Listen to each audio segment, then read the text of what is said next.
இன்றைக்கி எங்கள் வீட்டு லஞ்ச் மெனு என்னென்னு பார்க்கலாம் வாங்க. வெள்ளை சாதம், பச்சை வேர்க்கடலை, உருளைக்கிழங்கு கத்திரிக்காய் காரக்குழம்பு,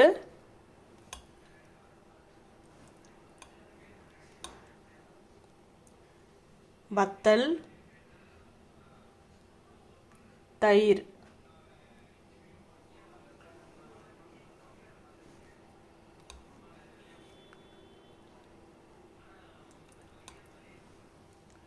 இதுதான் இன்றைக்கி எங்கள் வீட்டு லஞ்ச் மெனு. இந்த லஞ்ச் மெனு பிடிச்சிருந்தா லைக் பண்ணுங்கள், ஷேர் பண்ணுங்கள், சப்ஸ்கிரைப் பண்ணுங்கள். தேங்க்யூ.